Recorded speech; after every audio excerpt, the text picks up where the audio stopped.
Hola, hola, ¿cómo están? Una vez más con todos ustedes para empezar esta semana laboral con su programa Si tocar el borde de tu manto, Señor. Ya estamos aquí juntamente con ustedes para tratar otro de los temas importantes que Dios nos permite a través de su palabra y de esa manera poder madurar, poder estar apercibido con respecto a lo que nos proviene o nos sobreviene el día de hoy o el día de mañana al escuchar pues este tema tan especial que Dios nos va a dar en esta noche. Vamos a adorarle primeramente. ¿Qué le parece si se une juntamente conmigo para exaltar el nombre de Jesús de Nazaret? Vamos a hacerlo con todo nuestro corazón.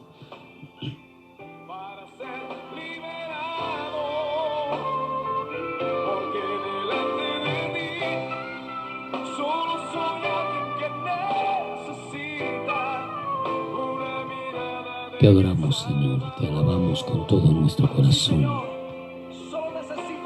Reconocemos tu poder sobre todas las cosas. Nos humillamos ante tu presencia y te expresamos nuestra gratitud, nuestra alabanza, nuestra adoración. Tú eres digno de toda alabanza, de toda adoración. Tú eres digno de toda gloria, de toda honra. Te expresamos nuestra gratitud, te expresamos nuestra alabanza, nuestra adoración. Adórale a Dios junto con nosotros en esta noche. Y dile al Señor cuánto le amas, cuánto le adoras, cuánto le alabas. Padre, aquí estamos para rendirte homenaje, para expresarte nuestra gratitud, nuestra alabanza, nuestra adoración. Tú estás aquí, Señor, tú estás aquí. Por ello, permítenos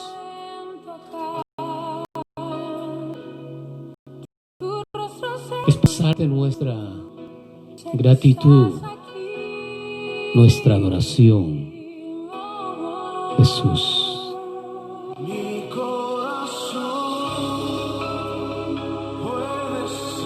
elevamos nuestras voces para honrarte y alabarte. Te expresamos nuestra gratitud, nuestra adoración.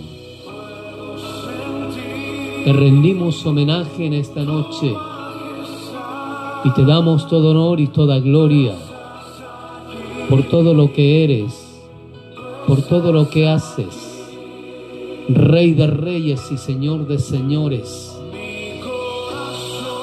Te tributamos honra y alabanza.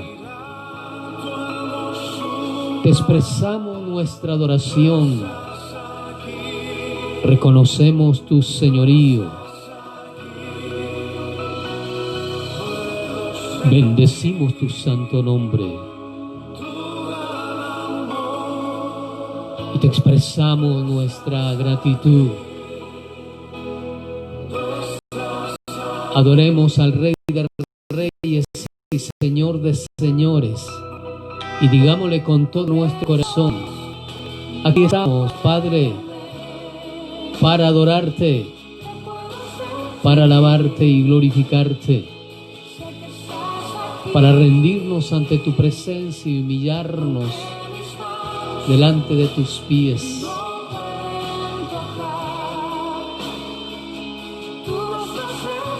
Gracias, Señor, por tu amor y tu misericordia.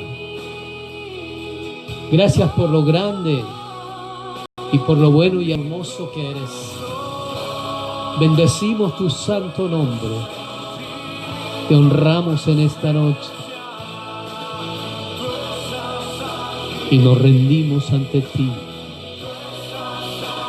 Y con libertad expresamos a los cuatro vientos: Abba, Padre, tú eres el Señor de señores, el Dios omnisciente y omnipresente, el Dios de todo poder.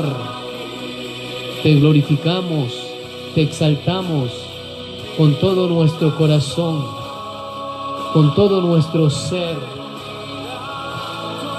por lo que eres, por lo que haces. Digno, digno, digno eres de toda adoración, digno de toda alabanza, de toda gloria, de toda honra.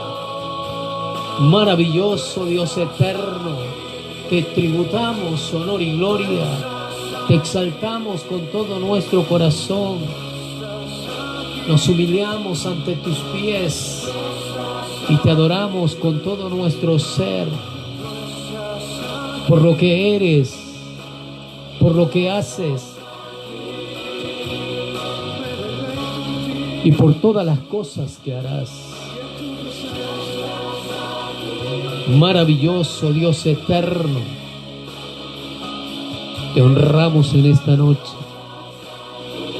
bendecimos tu santo nombre y te damos todo honor y toda gloria, toda alabanza. Te rendimos tributo por todo lo que eres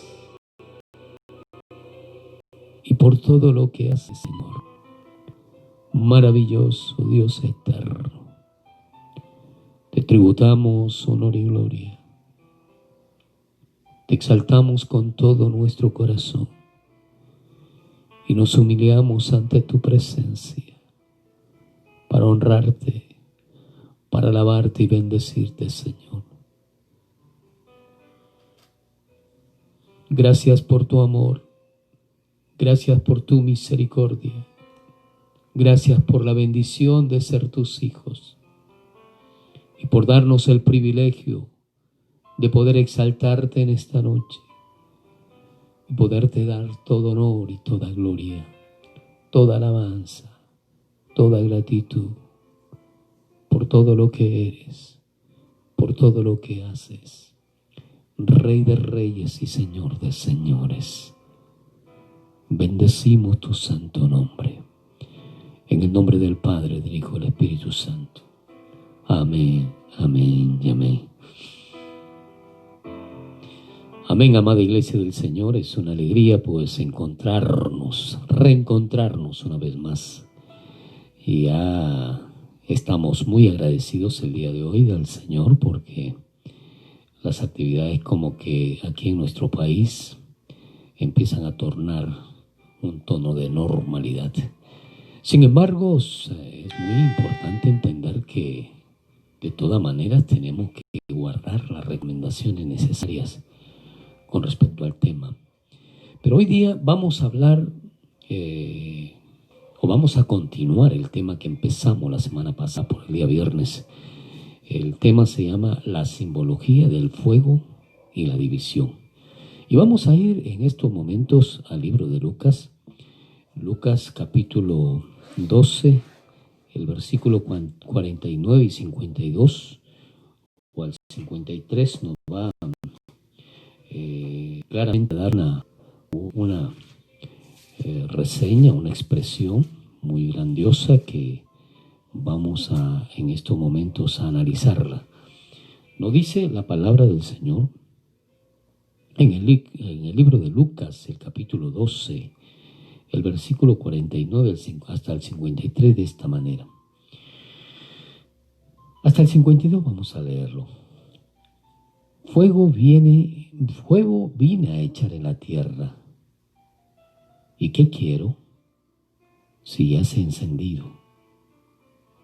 De un abismo, de un bautismo, tengo que ser bautizado. ¿Y cómo me angustio hasta que se cumpla? ¿Pensáis que he venido para dar paz en la tierra? Os digo, no, sino disensión. Porque de aquí en adelante 5 en una familia estarán divididos, y 3 contra 2 y 2 contra 3.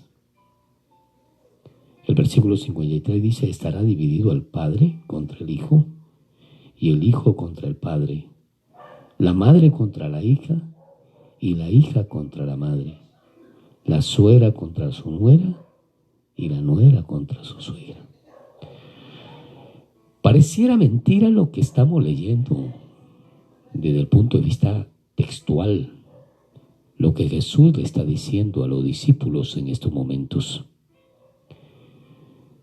Jesús está marcando una división, y una división no porque Él genere una división, sino una división porque el pecado es el que genera la división.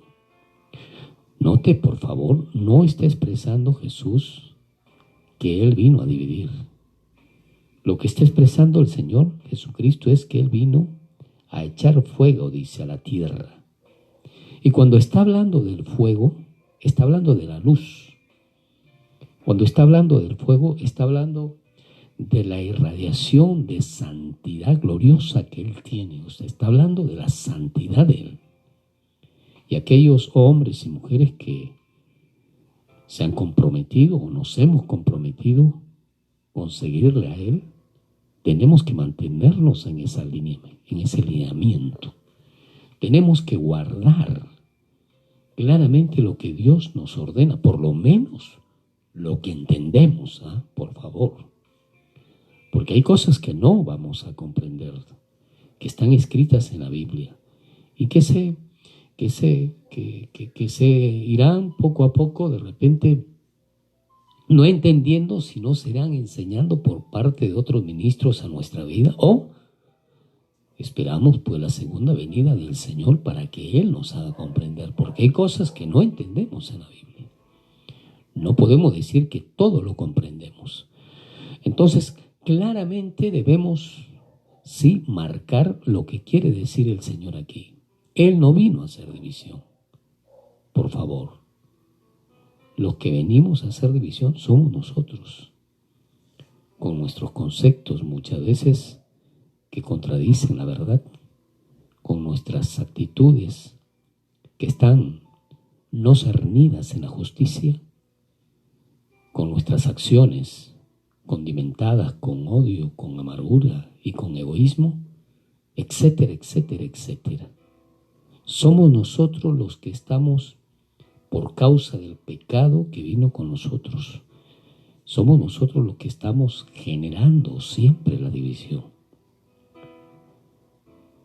Vamos haciendo un análisis antes de ir al tema bíblico que nos quiere decir el Señor. Hagamos un análisis simple y sencillamente en casa. Los hijos se levantan, los muchachos se levantan, están que juegan, y la mamá le dice, vengan a tomar su desayuno, y ellos siguen jugando. Vengan a tomar su desayuno, y ellos siguen jugando, a menos que hayan aprendido, por favor. A menos que hayan entendido y comprendido las normas, las reglas de obediencia en la familia. Porque todo muchacho no está dispuesto a hacer las cosas. Tiene que aprender a hacer las cosas. Y aún hay todavía mayores que no están dispuestos a hacer las cosas. Todavía necesitan aprender a hacer las cosas. Y hay muchos que se irán de esta vida sin saber hacer las cosas. Y qué terrible vida han de haber hecho pasar esas personas a su familia. Porque no se preocuparon por desarrollar una relación amical. Porque cuando nosotros hablamos de una relación amical, de una relación familiar, debe entenderse que todas las responsabilidades que se asumen en la familia, en el hogar, deben ser compartidas. Y todas las virtudes dentro de la familia, todos los gozos dentro de la familia, todo lo que se desarrolla en la familia debe ser compartido. En términos desde el punto de vista igualitarios, de acuerdo a la edad de cada uno de los miembros y de acuerdo al sexo, ¿verdad? Entonces, nosotros debemos considerar claramente esto, que no estamos dispuestos a hacer las cosas, tenemos que aprender a hacer las cosas. Entonces, no es el Señor que genera la división, pero el Señor nos dice aquí en su palabra, y vamos a ir al estudio. La semana pasada habíamos hablado pues claramente que Él vino para echar fuego aquí en la tierra. Y el fuego ya está encendido, dice el Señor. Y está encendido, ¿por qué? Porque la injusticia no puede unirse con la injusticia. Porque la verdad no puede unirse con la mentira. Porque la ociosidad no puede unirse con el trabajo, con el esfuerzo, con la dedicación. Siempre se van a repeler. Siempre van a ser contienda. Y Jesús vino a darnos la verdad. ¿Y a cuánto de nosotros nos ha dolido mantenernos, seguir y mantenernos en la verdad? ¿A cuánto de nosotros nos ha costado? Entonces, cuando Jesús nos dice aquí en su palabra claramente, fuego vine a echar en la tierra, ¿y qué quiero?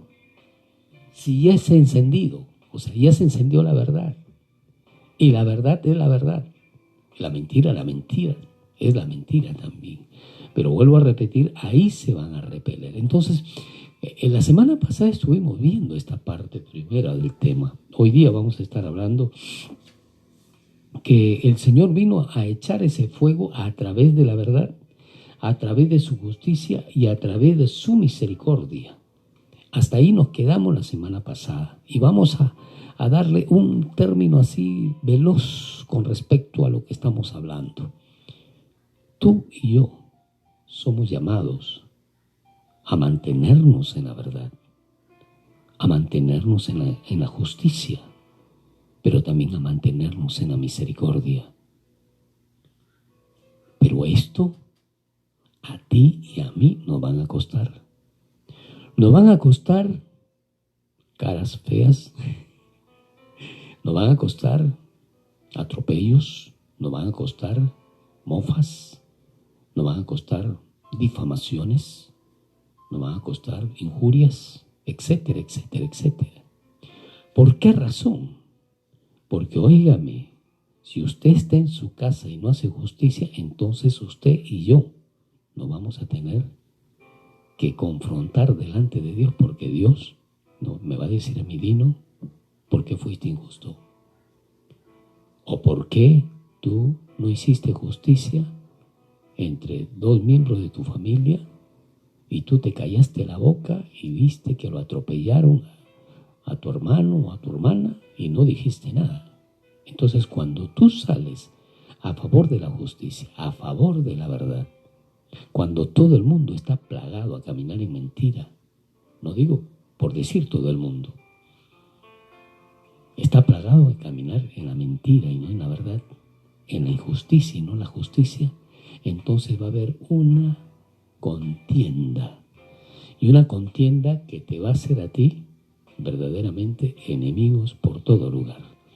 Ahora, esto Dios nos llama a usted y a mí a mantenernos firmes en la justicia, a mantenernos firmes en la verdad, pero también a mantenernos firmes en la misericordia. Cuando te hacen daño, cuando te golpean, cuando te clavan el puñal por detrás, cuando te difaman, cuando hacen escarnio de tu vida y cuando tratan de sacar provecho delante de ti o de tu persona, entonces tú tienes que ser misericordioso, así como Jesucristo fue misericordioso contigo. Y esto también es la otra parte del compromiso que tenemos. Si bien es cierto, tenemos que soportar y aguantar el menosprecio, también tenemos que aceptar que esas personas que te acusan y te han hecho daño y te hacen menosprecio o te han declarado la guerra y la batalla, en algún momento van a pedirte que tengas misericordia de ellos y tienes que dárselas. Así sea el daño que te hayan hecho. No, pero ese pero tenemos que cambiarlo. ¿Por qué razón tenemos que cambiarlo?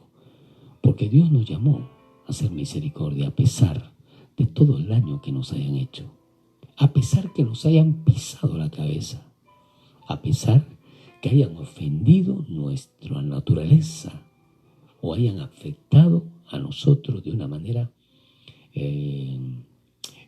abismal en nuestra vida. Usted y yo estamos llamados a hacer misericordia. Entonces vamos a continuar. ¿Qué es lo que nos quiere decir el siguiente versículo cuando el Señor nos dice aquí? De un bautismo tengo que ser bautizado, y cómo me angustio hasta que se cumpla. Aquí nos habla de un bautismo que no quiere, el Señor no quiere manifestar que esto sea una doctrina, sino que es lo que el Señor Jesucristo nos está hablando allí, nos está hablando desde el punto de vista comparativo. El bautismo que nos habla el Señor Jesucristo nos está hablando del bautismo de sufrimiento. Aquí Jesús se refiere a ese bautismo de sufrimiento que se reseña o que se establece a través de su crucifixión, a través de su lucha y su batalla que vino a hacer. ¿Y qué batalla? ¿Qué lucha? ¿Qué humillación? ¿Qué carácter? La del Señor, que el del Señor Jesús. Cuando Jesús entonces está hablando aquí que de un bautismo tengo que ser bautizado y cómo me angustio hasta que se cumpla, está hablándonos justamente o está refiriéndose a la crucifixión que tenía que enfrentar. Él, como humano, no quería enfrentarlo. Él, como un hombre con sentimientos y emociones, se sentía humillado, afectado, se sentía dolido y verdaderamente no quería enfrentarlo. Por algo es que nosotros lo vemos posteriormente en la cruz del Calvario, cuando le dijo: Padre, pasa de mí esta copa, porque él se sentía débil para enfrentar esta etapa dura y crucial. Pero el Señor lo había enviado para que él sea el Cordero que iba a entrar al sacrificio para el perdón de pecado de la humanidad, para el perdón de pecado tuyo y el mío. Y esto es muy importante que tanto usted como yo lo comprendamos, lo entendamos de la manera literal como lo dice la Biblia. Jesús sufrió por ti, sufrió por mí en la cruz del Calvario. Jesús se sintió débil para pagar el precio de tu pecado y el mío. Jesús se sintió, escúcheme bien, en muchas oportunidades se sintió tan pequeñito, se sintió tan nada, si podemos decir la palabra, para enfrentar esa etapa tan cruenta y tan difícil que tenía que enfrentar. Óigame, Él iba a ofrecer su vida por la suya y por la mía. Él iba a derramar su sangre por su pecado y el mío. Él iba a morir por su pecado y el mío. ¿Cómo no seguirle, dígame usted? ¿Cómo no adorarle? ¿Cómo no alabarle? Cuando Él se despojó a sí mismo de toda su gracia, de todo su poder, se despojó de ser Dios para venir y hacerse humano como usted y como yo, para que en la cruz del Calvario pagara el precio de tu pecado y el mío, por más bajo que hayas caído, por más asqueroso que sea tu pecado y el mío. Y estamos hablando de una manera real, porque usted no puede decir que no es asqueroso el pecado, por ejemplo, de difamación, de mentira, de orgullo, de soberbia, etcétera, etcétera, por no hablar de pecados que verdaderamente son mal vistos en toda la comunidad, en toda la sociedad. Pero no me diga usted que no es asqueroso y hediondo y huele feo y mal el pecado de mentira cuando tú verdaderamente lo descubres así de una manera abierta. ¿Verdad que sí? Entonces Jesús está mostrándonos aquí claramente de ese bautismo, del bautismo de sufrimiento que Él iba a enfrentar en la crucifixión. Como humano, vuelvo a repetir, Él no quería enfrentarlo, porque Él tenía que experimentar el dolor físico. El dolor físico tenía que experimentar. Usted y yo en algún momento hemos tenido un malestar físicamente. ¿Y cómo enfrentamos ese malestar? Usted y yo hemos tenido que pasar también etapas muy difíciles con respecto a alguna enfermedad. ¿Y cómo enfrentamos ese dolor? Jesús no solamente iba a ser una enfermedad, iba a ser el flagelo en un amplio camino hasta llevarlo a la cruz y crucificarlo y colgarlo allí. Colgarlo de los brazos, de las manos y de los pies, hasta llevarlo a la muerte por causa del pecado nuestro. Por ello, es necesario que analicemos cómo se sentía Jesús con respecto al tema que estamos hablando. Él venía para ser sacrificado, pero óigame, sentía dolor, sentía angustia, sentía temor, sentía todo lo que nosotros podemos sentir cuando tenemos que enfrentar una lucha o una prueba. Jesús se sintió débil. Entonces Jesús estaba en esos momentos diciendo estas palabras que son claramente visibles desde el punto de vista literal con respecto a lo que estamos hablando. De un bautismo dice, tengo que ser bautizado. ¿Y cómo me angustio hasta que se cumpla? O sea, él vivía en angustia, en desesperación. Él no estaba tranquilo. Iba muriendo poco a poco. Antes que venga esa jornada de la caravana diabólica que le tendieron para llevarlo a la cruz, él ya estaba sufriendo. Él ya tenía temores. Él tenía angustia, porque como un niño físico verdaderamente que sentía cada vez más cerca, peor aún sería experimentar el dolor espiritual causado por la separación total de Dios.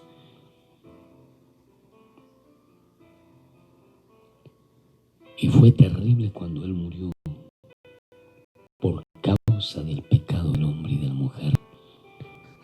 Cuando él experimenta esa etapa, cuando él experimenta el dolor tan fuerte y tan abrumador del pecado del mundo, él se sintió en una severa angustia, en una severa desesperación.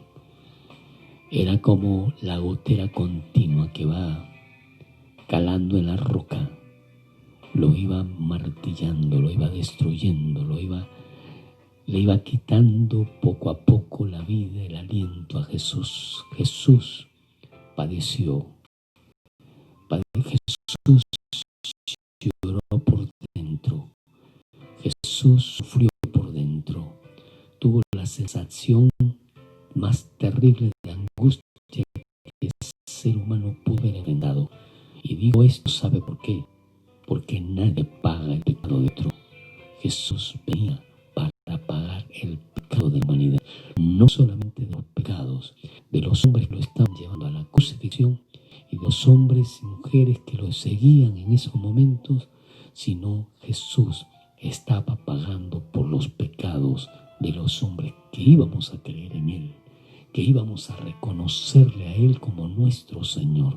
Y sabe, todo ese pecado doloso, todo ese pecado asquiento, todo ese pecado que subía como hedor delante de la presencia de Dios, Él, con su sangre preciosa, con su vida preciosa, pagó el precio para perdonarte a ti y para perdonarme a mí.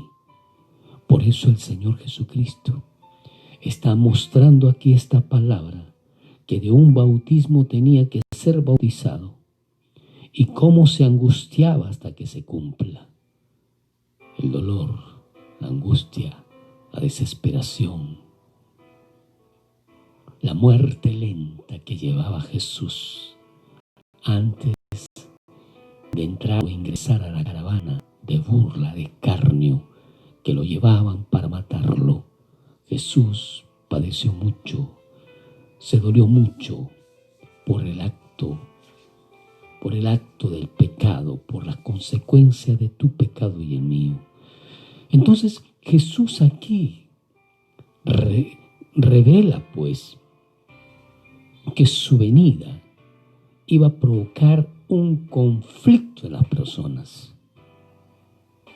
Su venida, su llegada aquí a la tierra iba a provocar un conflicto en las personas. ¿Se acuerdan que Jesús estaba ahí en la caravana de los hombres y mujeres que lo iban a matar cuando decían crucifícalo, crucifícalo? ¿Por qué decían que lo crucifique?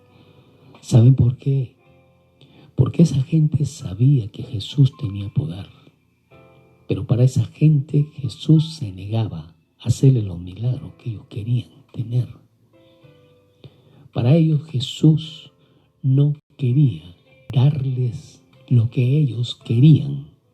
Sin embargo, Jesús no vino para darnos lo que nosotros queríamos o queremos. Jesús vino para entregar su vida en sacrificio de tu pecado y el mío. Jesús vino para darnos la herencia de la vida eterna. Jesucristo no vino para llenarnos los bolsillos. Esas tendencias son diabólicas. Jesús vino para que usted y yo tengamos vida eterna en el reino de los cielos. Y Él pagó con su sangre preciosa el costo de tu pecado y el mío. Por eso tenemos que adorarle, tenemos que alabarle, tenemos que glorificarle. Entonces Jesús, en su trayectoria, durante el desarrollo de todo el plan que Dios diseñó para que Él pueda llegar a la cruz del Calvario, Jesús nunca mostró que en el mundo Él vino para otra cosa. Óigame, que hubieron evidencia del reino de los cielos en Él, sí. Que hubieron evidencia de sanidad y de milagros, sí. Pero eso no fue el fundamento del por qué vino Él a la tierra. Él vino para sanar tu alma. Él vino para sanar mi alma.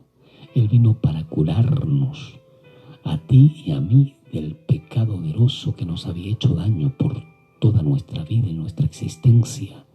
Él vino para darnos paz, pero Él vino para primeramente arrancar todo ese pecado que nos había llevado claramente a ser personas autómatas de Él y esclavos de Él. Por eso Jesús vino para darnos vida eterna. Entonces, cuando Jesús viene, provoca esos conflictos que nos muestra anteriormente, porque Él viene con el fuego, dice, vino a echar a la tierra. ¿Y qué quiero si es encendido? Dice Jesús. ¿Por qué?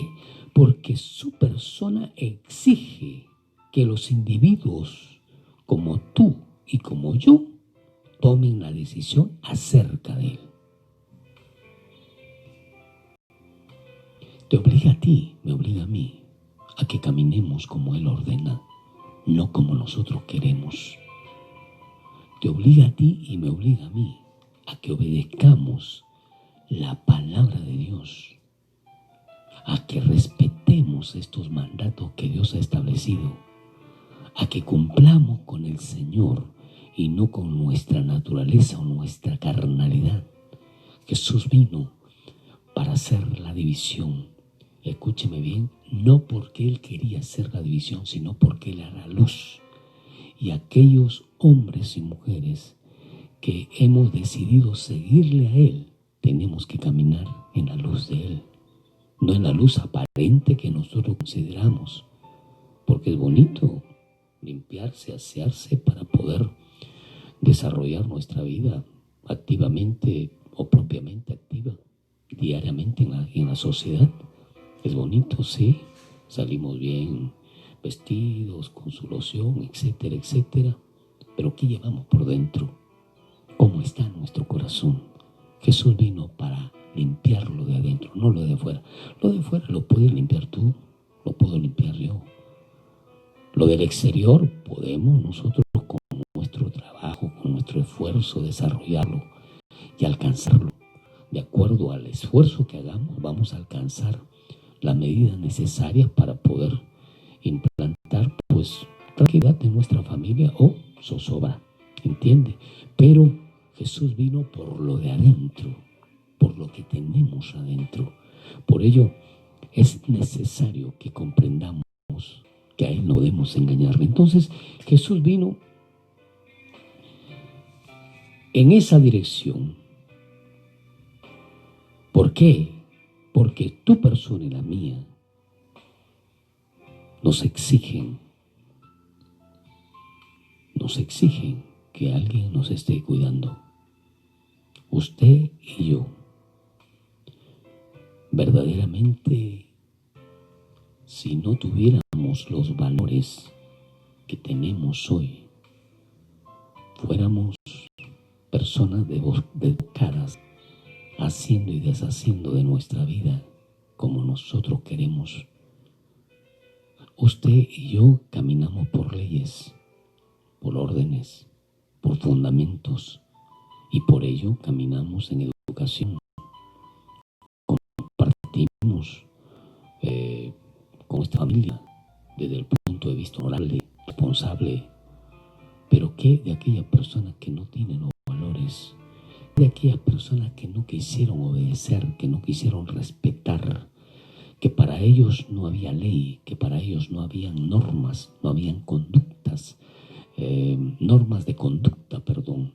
Para ellos no habían leyes, no habían estatutos que cumplir, que ejecutar. Por ello, padre de familia, manténgase firme, dictando las normas y las leyes en su hogar, pero no las leyes que usted quiere, la ley que Dios ha implantado en la palabra, en su palabra.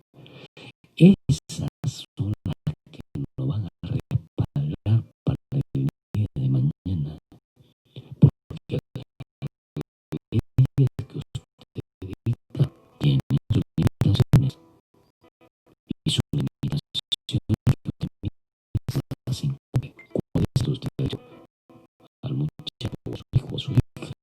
Tiene que atropellar a su mamá, tiene que ir usted no ríe, tiene que ser una oficina. Por las leyes no hay limitaciones, pero la ley de Dios son de contar del reino del cielo para la tierra. Por ello necesitamos comprender que son las leyes que Dios ha implantado en esta tierra las que van a cambiar nuestra vida. Amén. De modo que entendamos estos procesos que son valiosos e importantes y necesarios en la vida de cada uno de nosotros.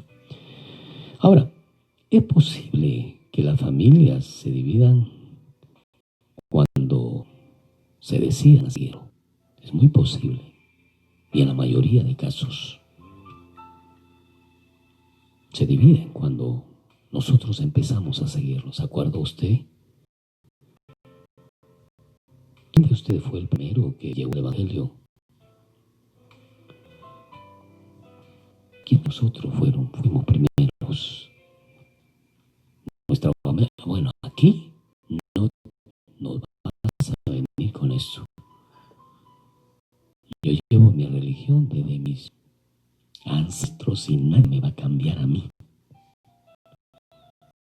El asunto es que está bien, nadie, pero sí Jesucristo te va a cambiar. Si es que tú decides también. No es que Jesús te está obligando a que cambies, no. Él lo hace con amor, con misericordia. Pero Él siempre está en la puerta llamando para que tú empieces a hacer,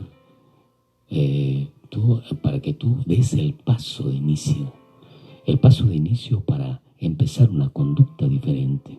Entonces, es muy posible que en todas las familias empiecen a dividirse cuando algunos de ellos decidan seguir a Jesucristo. ¿Por qué razón? Porque la antorcha de fuego, porque la luz que alumbra en las tinieblas, porque la verdad que saca las mentiras, porque la justicia que está contra la injusticia, porque es el Señor que te va a ordenar que haga las cosas como Él quiere y no como nosotros queremos. Entonces, aquí hay dos valores y dos fuentes muy importantes que debemos usted y yo comprender. Si queremos que el Señor Jesucristo opere en nuestra vida, si queremos que el Señor Jesucristo nos utilice en nuestra vida, usted y yo tenemos que ser sensibles a sus mandatos, a sus órdenes, y tenemos que someternos a los pies del Maestro y reconocer que Él tiene la razón y reconocer que es su palabra el testamento que nos dejó para que nosotros cambiáramos, para que nosotros viviéramos a través de Él. Es la palabra de Dios la que nos corrige, es la palabra de Dios la que nos edifica, es la palabra de Dios la que nos consuela, pero es la palabra de Dios la que nos instruye y nos edifica. ¿Para qué? Para hacer el bien en la vida. Es la palabra de Dios. El Espíritu Santo está esperando que usted y yo nos llenemos de esta palabra bendita. ¿Para qué? Para que haya transformación en esta vida, para que la antorcha de Jesús resplandezca y muchos puedan ver la verdad como la verdad y no como la mentira, y muchos puedan ver que la justicia sí se puede desarrollar cuando Jesucristo es el Señor de las personas. Por ello debemos usted y yo reconocer que cuando el Señor está diciendo esto, nos está diciendo a cada uno de nosotros, usted también va a tener que ser bautizado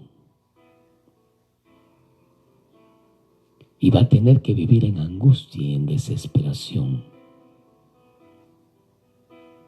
hasta que se cumpla verdaderamente la norma y la regla del por qué usted está viviendo aquí. Atropellos, difamaciones, calumnias, etcétera, etcétera. Porque predicas la palabra, porque anuncias el mensaje de Dios. Es más, no solamente de aquellos que no conocen el Evangelio, sino de aquellos que conocen el Evangelio por orgullo, por soberbia, por envidia. O sea, todas esas cosas tenemos que enfrentar. Porque no crea, hermano, si Dios le otorga a usted un don, que todos van a aplaudirle, le van a tirar piedras, van a calumniarlo, van a hablar mal de usted. No tiene el don de salir, van a hablar mal de usted, van a atropellarlo. Ah, sí, los sobatodo van a venir porque quieren conseguir algo de usted. Pero ¿qué si Dios le dice que no lo haga? Entonces ahí se va a ganar sus enemigos. ¿Qué si el Señor le dice no? Tu don solamente lo vas a utilizar para esto, nada más. Ah, pero si usted quiere ser un espectáculo, un payaso de sus emociones, va por todo lugar a hacer las cosas. Pero eso se lo va a demandar Dios. Porque Dios nunca hará de las cosas gloriosas que Él tiene para que usted y yo nos ufanemos de lo que tenemos, porque no es nuestro, es de Él. Y lo de Él tenemos que cuidarlo y con humildad, con sobriedad, tenemos que llevarlo a cabo. No para hinchar nuestro pecho, no para enorgullecernos, no para decir que somos especiales, no. Porque, oiga, nosotros no tenemos nada bueno. Ni usted ni yo tenemos nada bueno. Nosotros somos pecadores, nos dice la Escritura. Tenemos el sello del pecado dentro de nuestro corazón. ¿O no peca usted? ¿No miente? ¿No es muchas veces una persona orgullosa, soberbia, altiva. Dice la palabra de Dios, una pequeña levadura leuda toda la masa. ¿Se dio cuenta o no? Eso lo dice la palabra. O sea, por más pequeñita que sea su mentira, ya leudó toda la masa. Y eso es lo que somos. Somos nosotros pecadores, hinchados y podridos. Si no fuera por la sangre de Jesucristo, no estuviéramos haciendo esto. Si no fuera por la sangre de Jesucristo, no estuviéramos caminando en integridad, no estuviéramos haciendo las cosas para la gloria y la honra de Él. Entonces, debemos tener bien en cuenta que Jesús también nos llama, así como Él fue al crucifijo, también nos llama a que nosotros tengamos una actitud no solamente de reverencia ante Él, sino de un compromiso, porque no van a ir bien las cosas. Entonces, es posible pues que usted en su familia tenga divisiones cuando hemos decidido seguirlo, en la iglesia misma, con los ministros, con los pastores, con los hermanos, con ellos también. Va a suceder eso. Así como Jesús actuó con neutralidad, usted y yo tenemos que actuar con neutralidad. Así como Jesús fue frío, calculador, pero fue veraz también y real, y con la verdad tenemos que hacerlo, y con la justicia tenemos que hacerlo nosotros, porque le amamos, porque le adoramos, porque le servimos. Él no solamente nos pide que nosotros tengamos neutralidad, sino también nos pide y nos exige que tengamos lealtad y compromiso total a Él. Él le exige a usted y me exige a mí que tengamos lealtad y compromiso total a Él. Mire lo que nos dice la palabra posteriormente. ¿Pensáis que he venido para dar paz en la tierra? Os digo no, sino disensión. Porque de aquí en adelante 5 en una familia estarán divididos, 3 contra 2 y 2 contra 3. Estará dividido el padre contra el hijo, y el hijo contra el padre, la madre contra la hija, y la hija contra la madre, la suegra contra su nuera, y la nuera contra su suegra. Muchos no nos gusta esto, a muchos no nos gusta esto. Por eso, el papá habló una mentira y te quedaste callado y te volteaste. Pero dile que es un mentiroso. Por supuesto, con respeto. Papá, lo que dijiste no ha sucedido así. Has dicho una mentira. ¿Ves cómo te vas a ganar de enemigos? Cuando ves una injusticia, has sido injusto con él o injusto con ella. Se da cuenta, entonces va a haber división. No porque Jesucristo haga la división, porque usted la hace.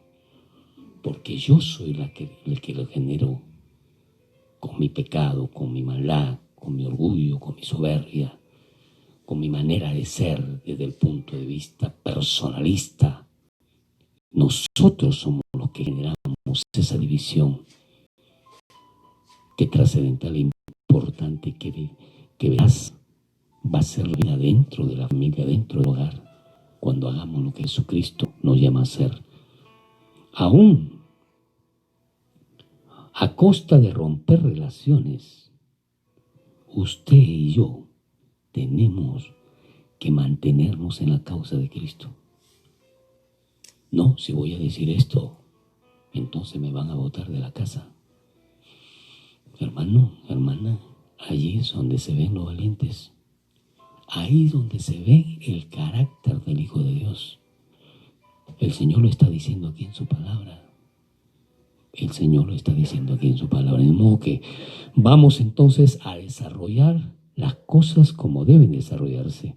Él exige lealtad y compromiso total, aún a costa de romper las relaciones por causa de Él. Tenemos que hacer lo que Él nos ordena. Tenemos que hacer lo que Él quiere. Tenemos que hacer lo que Él considera en su palabra. Por ello, cuidado. Cuidado con actuar mal delante de Él. Es preferible que todo el mundo lo tengas en contra, pero que no tengas en contra a Dios. Amado y amada, esto es vital, esto es importante, esto es necesario. ¿Cuántas cosas le pasas tú a tu esposo, a tu esposa? ¿Cuántas cosas le pasa a tus hijos? ¿Cuántas cosas le pasas? Pero estás contra Dios. Que Dios nos ayude. Que Dios nos ayude. ¿Por qué razón? Porque Jesús mismo lo dice. Jesús mismo lo dice. Por esta causa vas a tener división. Por esta causa te van a pelear contigo.